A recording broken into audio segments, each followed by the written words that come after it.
गुरु बिन देते दान, गुरु बिन दोनों निःफल है। पूछो वेद पुराण, करता था तब क्यों रहा, अब कर क्यों पछताए। बोए पेड़ बबूल के, अम्बुआ कहाँ से पाए। राम नाम की लूट है, लूट सके तो लूट। अंत काल पछताएगा, जब प्राण जाएंगे छूट। नमस्कार मेरे प्यारे भाइयों, मेरे परमात्मा के प्यारे जीवहंसों। मैं परमपिता परमात्मा से यही अरदास करता हूं कि आप सब मेरे भाइयों का विवेक पहले से ज्यादा और ज्यादा और ज्यादा से ज्यादा बढ़ता ही जाए, और ऐसी कोई दुविधा ना रहे जो मेरे भाइयों के मन में 1% भी घर कर पाए। हर चीज बिल्कुल क्रिस्टल क्लियर होती चली जाए, सारी दुविधाएं खत्म होती चली जाएं, और परमात्मा के दर का रास्ता बिल्कुल साफ दिखाई देने लग जाए। मैं बस यही अरदास करता हूं अपने मालिक से। तो मेरे भाइयों, आज का जो मैं सत्संग करने जा रहा हूं ये बहुत इंपॉर्टेंट है, क्योंकि बहुत से काल के दूत इतने ज्यादा एक्टिव हो गए हैं कि आप सबको भ्रमित करने में कोई कसर नहीं छोड़ रहे। संतों की वाणियों का अर्थ का अनर्थ करके आपको ऐसा भ्रमित किया जा रहा है कि अगर सही वक्त पे आपको मार्गदर्शन नहीं दिया गया तो हो सकता है आपके मन में भी शंका का बीज उत्पन्न हो जाए, और अगर एक बार वो बीज उत्पन्न हो गया तो मेरे भाई बिना पेड़ बने वो नहीं रह पाएगा। इसीलिए आज के सत्संग के माध्यम से मैं उस बीज का ही नाश कर देना चाहता हूं जो ये काल के दूत आपके मनों में ये बीज फेंक रहे हैं, ये शंका रूपी बीज फेंक रहे हैं। आज इन बीज का सर्वनाश कर दिया जाएगा। आज इस बीज को सदा सदा के लिए खत्म कर दिया जाएगा, ताकि ना रहेगा बीज और ना बनेगा पेड़। क्योंकि इन लोगों ने अब हद कर दी है, वाणियों का अर्थ का अनर्थ कर करके लोगों को भ्रमित करने में लगे हैं, और फिर उसी त्रिकुटी में ले जाने की बातें करते हैं जहां जाकर कोई भी साधु सिद्ध कोई भी पार नहीं हो पाया। जो एक बार भी त्रिकुटी में चला गया मेरे भाई, इस भूल भलैया से बाहर नहीं निकल पाया। इसी भूल भलैया में ही मन और माया ने उसको ऐसा नाच नचाया कि वो 1,84 में चला गया। कोई भी नहीं बच सकता जो एक बार भी त्रिकुटी में चला गया, इस इंगला पिंगला सुषमना के दरवाजे में चला गया। याद रखना मेरे भाइयों, कबीर साहब का असली मार्ग, असली चाल कबीर साहब की विहंगम चाल है। ये वो चाल नहीं है कि पहले त्रिकुटी में जाओ, फिर कहीं और जाओ, फिर कहीं और जाओ, फिर जाके सत्य तक पहुंचो। नहीं, सीधे सत्य को पहुंचाना ही कबीर साहब का मकसद है। डायरेक्ट निशाना लगाना है सत्य पे। इसीलिए साहिब बोलते हैं, निशाना मारे कोई संत सुजान। वो निशाना सीधे सत्य पे लगना चाहिए। सूरत का निशाना शब्द पे लगना चाहिए। अगर शब्द के बिना कहीं और निशाना लगाती है तो कभी नहीं पहुंच पाएगी। लेकिन बहुत से लोग ऐसा भ्रमित करते हैं कि नहीं, पहले इधर जाना है, फिर उधर पहुंचेंगे, फिर वहां जाएंगे, फिर वहां पहुंचेंगे, तब जाके शब्द तक पहुंचेंगे, परमात्मा तक पहुंचेंगे। ऐसा बिल्कुल नहीं है। अरे शब्द विहंगम चाल हमारी, कहे कबीर सतगुर दई तारी। खुले कपाट शब्द झनकारी, पिंड अंड के पार सो देश हमारा है। कर नैनो दीदार महल में प्यारा है। मेरी चाल विहंगम चाल है। मेरी चाल ऐसी नहीं है कि पहले किसी और लोक में जाऊंगा, फिर और कहीं जाऊंगा, फिर कहीं जाऊंगा, फिर और कहीं पहुंचूंगा, तब जाके असली घर पहुंचूंगा। ये सब अज्ञान है, ये सब माया जाल है। साहिब ने सीधे बोला है कि सतगुरु के लक्षण कहूं, अचल विहंगम चाल। अचल विहंगम चाल, वो विहंगम चाल है भाई। लेकिन ये जो अज्ञानी जीव हैं, जिनका अपना कोई गुरु नहीं और जगत गुरु बनने चले हैं, ये सब केवल और केवल वाणियों का गलत अर्थ करके भ्रमित ही करते हैं। तो आज इस गलती को सुधारेंगे और परमात्मा से दुआ करेंगे कि इन लोगों को भी मालिक सद्बुद्धि दे, उन वाणियों के शब्दों के भाव को पकड़ने की सक्षमता दे, ना कि केवल अक्षरों को पढ़ के उसी पे अंदाजा लगाना शुरू कर देते हैं। ये लोग बिल्कुल गलत है। आज आपको त्रिवेणी के बारे में सारा कुछ बताया जाएगा, क्या बोला है संतों ने, क्या है वो त्रिकुटी, आज इसका भेद खोला जाएगा। और उम्मीद है कि आज का सत्संग सुनने के बाद कोई भी दोबारा त्रिकुटी के, भ्रकुटी के, त्रिवेणी के नाम पे भ्रमित नहीं होगा, बिल्कुल नहीं होगा। तो आइए देखते हैं क्या कहती है वाणी। कोई ऐसा देखा सतगुरु संत सिपाही, यानी कि मैंने हजारों लाखों करोड़ों संत देखे जो संत बने घूम रहे हैं, लेकिन उनमें से कोई ऐसा नहीं देखा। कैसा नहीं देखा, वो नीचे समझाया जा रहा है। ब्रह्म तेज की प्रेम कटारी, धीरज ढाल बनाई, त्रिकुटी ऊपर ध्यान लगाई, सुरत कमान चढ़ाई। यानी जिसके पास परमपिता परमात्मा का पूर्ण ज्ञान हो, वो अनमोल ज्ञान उसके पास हो, और उसी ज्ञान के बल पे वो सब अज्ञान को धराशाही करता चला जाए, लेकिन प्रेम से, यानी कि वो किसी अज्ञान को टिकने ना दे और ना ही किसी अज्ञानी को टिकने दे, क्योंकि उससे जीवों की हानि होती है। लेकिन फिर भी उसके दिल में सबके लिए प्रेम हो।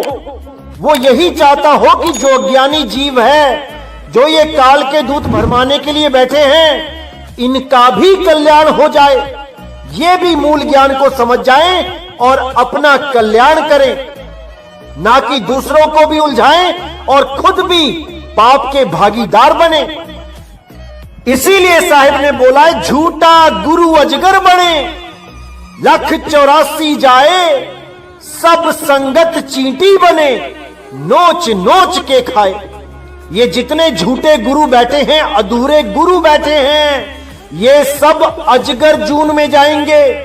और इनकी जो लाखों करोड़ों की संगत है, जो इस झूठे ज्ञान को ही सत्य ज्ञान मान के बैठी है, जो हमारे सत्संग सुनने के बाद भी इतनी हिम्मत नहीं जुटा पा रही है कि उस अधूरे गुरु को छोड़ के आगे बढ़ जाएं, वो सब चींटी बनेंगे और अगली जून में जाएंगे, 84 लाख में जाएंगे, और उस गुरु को, उस अजगर को नोच नोच के खाएं। उसको नोच नोच के खाएंगे, इसलिए खाएंगे कि उस गुरु ने इनका मनुष्य चोला बर्बाद कर दिया, इनका मानुष जन्म बर्बाद कर दिया। आज तो ये कुछ नहीं कह सकते उस गुरु को, क्योंकि ये सारे गुरु अभी तो जेड सिक्योरिटी में बैठे हैं, बड़े बड़े गनमैन लेके बैठे हैं, बहुत सारे बॉडीगार्ड लेके बैठे हैं। लेकिन जब ये गुरु अजगर बन के जंगल में अकेला लेटम लेट कर रहा होगा, तब चींटियां आके इसको तोड़ तोड़ के खाएंगी, तब इसको कोई बचाने वाला नहीं होगा। और ये पल पल रोएगा, अरदास करेगा मालिक से कि हे मेरे मालिक, मुझे बचाओ, अगली बार मैं किसी का जन्म बर्बाद नहीं करूंगा। तो भाई वैसा समय आ जाए, उससे पहले ही चेत जाओ, नहीं तो कुछ हाथ पल्ले नहीं रह जाएगा। अभी ये सत्संग किया जा रहा है, इसको समझो, बूझो और सत्य को जान जाओ, सत्य को परख लो। नहीं तो अगर एक बार ये समय हाथ से निकल गया तो कुछ नहीं बचेगा मेरे भाइयों, कुछ नहीं बचेगा। अभी मनुष्य चोला मिला है, पूरा विवेक कर लो, पूरा ज्ञान समझ लो, ये बार बार मौका नहीं मिलेगा। तो कहते हैं ब्रह्म तेज की प्रेम कटारी, धीरज ढाल बनाई, यानी वो ब्रह्म तेज की कटारी से सारे अज्ञान को काट देगा, लेकिन फिर भी सबसे प्रेम करेगा, सबका भला चाहेगा। धीरज ढाल बनाई, यानी उसके पास जो ढाल होगी वो धीरज की होगी। उसको बहुत से लोग उलट पुलट बोलेंगे, गालियां देंगे, उसको बदनाम करने की कोशिश करेंगे, ऊंचा नीचा बोलेंगे, पूरा जोर लगा देंगे कि वो क्रोध में आ जाए, लेकिन धीरज ढाल बनाई, उसकी ढाल धीरज होगी। वो कभी किसी को पलट के जवाब नहीं देगा, भले उससे कोई 100 गालियां निकाल दे, लेकिन अगर कोई जीवों की हानि करेगा, जीवों को 84 में ले जाने की बात करेगा, झूठा ज्ञान देने की कोशिश करेगा, तो वो बख्शेगा भी नहीं, क्योंकि उसके पास प्रेम कटारी भी है। तो आगे कहते हैं त्रिकुटी ऊपर ध्यान लगाई, सूरत कमान चढ़ाई। अब ये जो त्रिकुटी है, जो सामने लिखा दिख रहा है, इसको पढ़ के ही लोग भ्रमित हो जाते हैं कि कबीर साहब तो त्रिकुटी में जाने की बात कर रहे हैं। बहुत से लोगों से अगर आप इस वाणी का अर्थ पूछेंगे तो त्रिकुटी ऊपर को क्या बोलेंगे ये लोग, कि त्रिकुटी में। इतनी शातिराना, इतनी चालाकी से ये वाणी का अर्थ ही घुमा देंगे। ऐसे काल के दूतों से सावधान रहना है मेरे भाइयों, सावधान। कीचड़ के ऊपर और कीचड़ में, इन दोनों में जमीन आसमान का अंतर है, लेकिन इन अज्ञानी लोगों को त्रिकुटी के बाद ऊपर लिखा हुआ नहीं दिखाई दे रहा। ये त्रिकुटी ऊपर को त्रिकुटी में बना देते हैं।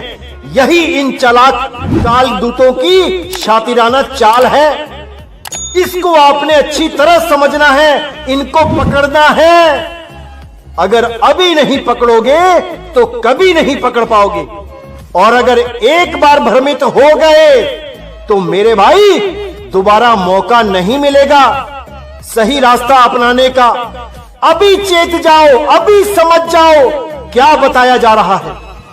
तो साहिब कहते हैं त्रिकुटी ऊपर ध्यान लगाई, त्रिकुटी में नहीं, त्रिकुटी के ऊपर। वो गुप्त भेद है, वो सतगुरु बताता है, वो सतगुरु लिखाता है कि कहां ध्यान लगाना है। और ये जितने भी अज्ञानी हैं, ये सब त्रिकुटी में ध्यान लगा देते हैं। यही इनकी मूर्खता है और यही इनका 84 में जाने का कारण बनेगा।